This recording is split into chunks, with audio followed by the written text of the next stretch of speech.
Jai Sairam, welcome back to my channel. இன்றைக்கி இந்த பதிவில் ஒரு முக்கியமான விஷயத்தை தான் உங்ககிட்ட ஷேர் பண்ண போகிறேன். அதாவது லக்ஷ்மி நரசிம்மரோட வழிபாடு. அதை விட முக்கியமானது அந்த வழிபாட்டில் என்னன்னு பார்த்தீங்கன்னா, நமக்கு நடக்காததையும் நடத்தி காட்டக்கூடிய அந்த சக்தி வாய்ந்த மந்திரத்தை சொல்லி வழிபாடு செய்கிறது தான். நமக்கு எத்தனையோ விஷயங்கள் நடக்காமல் போயிருக்கும். நாம் சில விஷயங்கள் பார்த்தீங்கன்னா இப்போ நடக்கும், இது நாளைக்கு நடந்துரும் இப்படின்னு நம்ம காத்துட்ருப்போம் நிறைய விஷயத்துக்காக. அன்றாட வாழ்க்கையில் நிறைய பிரச்சனைகளையும் நம்ம சந்திச்சுட்டு தான் வருவோம். அதனால இது எல்லாமே நம்மளை விட்டு நீங்கணும், எல்லா விஷயமும் நமக்கு நல்லபடியாக வெற்றியை கொடுக்கணும் அப்படின்னா அதுக்கான சிறந்த வழிபாட்டு முறை தான் இந்த வழிபாடு. இது ரொம்ப எளிமையான வழிபாடு தான். அதாவது லக்ஷ்மி நரசிம்மருக்கு உண்டான அந்த ஸ்லோகத்தை சொல்லி நாம் வழிபாடு செய்கிறது தான். அதை பற்றி தான் இதில் நான் ஷேர் பண்ண போகிறேன். என்னோடய சேனலுக்கு தொடர்ந்து சப்போர்ட் பண்ணுங்கள், லைக் பண்ணுங்கள், ஷேர் பண்ணுங்கள், கமெண்ட் பண்ணுங்கள், மறக்காமல் சப்ஸ்கிரைப் பண்ணுங்கள், பெல் ஐக்கானை கிளிக் பண்ணுங்கள். அதாவது நமக்கு எவ்வளவோ கஷ்டங்கள் இருக்கும், அதை எல்லாத்தையுமே நீக்கி நல்லது நடக்கணும் அப்படின்றதுக்காக தான், ஒரு சந்தோஷமான வாழ்க்கை வாழணும் அப்படின்றதுக்காக நாம் ஒரே ஒருத்தவங்களை போய் அணுகுவோம். அப்படின்னா அது யாருன்னா நமக்கு தெய்வங்கள் மட்டும்தான் நமக்கு பக்கபலமாக உறுதுணையாக இருப்பாங்க.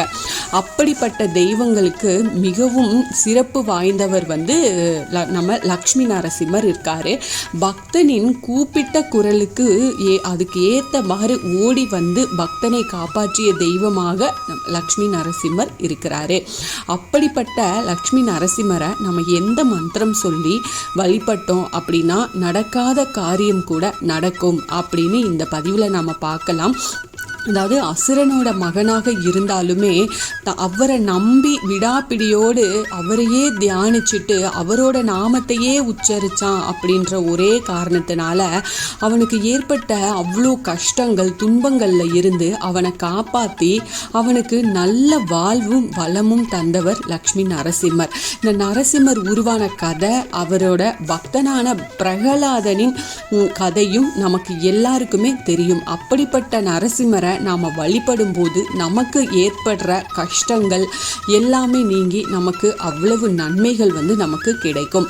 இந்த லக்ஷ்மி நரசிம்மரை நாம் வழிபடுறது மூலமாக நமக்கு கடன் பிரச்சனை தீரும், எதிரிகளால் வர்ற பிரச்சனை அந்த தொல்லை எல்லாமே ஒழியும், தீய சக்திகள் எல்லாம் விலகும். இப்படி நாம் சொல்லிக்கிட்டே போகலாம். அப்படிப்பட்ட நம்ம லக்ஷ்மி நரசிம்மரின் எந்த மந்திரத்தை சொன்னால் நடக்காத காரியம் நடக்கும் அப்படின்னு பார்க்கலாம். இப்போது நீண்ட நாட்களாக ஒரு காரியம் நடக்கணும் அப்படின்னு நிறைய முயற்சி செஞ்சுட்டு வந்திருப்போம். ஆனால் அந்த காரியம் நடக்காமல் ஏதாவது ஒரு தடை வந்துக்கிட்டே இருக்கும். அதனால அது தள்ளி போய்கிட்டே இருக்கும். என்னதான் முயற்சி செஞ்சாலும் நம்மளால் அந்த காரியத்தை செய்ய முடியாத அளவுக்கு ஏதோ தடை இடைஞ்சல்கள் நமக்கு வந்துக்கிட்டே இருக்கும். அப்படிப்பட்ட சமயத்தில் நாம் ரொம்ப மனசு உடைஞ்சு போய் அந்த முயற்சியை கூட சில நேரத்தில் நாம் கைவிட்டுருவோம், விரக்தி ஆயிடுவோம். அதனால இதுக்கெல்லாம் மன வருத்தம் எல்லாம் நீங்கி நம்ம நினைச்ச காரியம் நடக்கணும் அப்படின்னா நம்ம இந்த ஒரு மந்திரத்தை சொல்லி லக்ஷ்மி நரசிம்மரை நீங்கள் வழிபாடு செஞ்சாலே போதும்.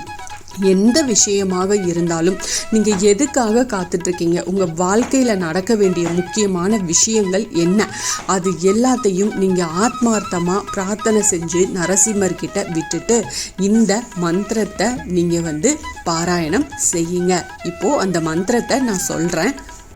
யஷ்ப அபவத் பக்தஜன ஆர்த்திஹந்து பித்ருத்வம் அந்யேஷு அபிச்சாரிய தூர்ணம் ஸ்தம்பே அவதார தம் அனன்ய லப்யம் லக்ஷ்மி நிருசிம்ஹம் சரணம் பிரபத்யே. இந்த மந்திரத்தை நீங்கள் தினமும் குறைஞ்சது 9 தடவை நீங்கள் சொல்லணும்.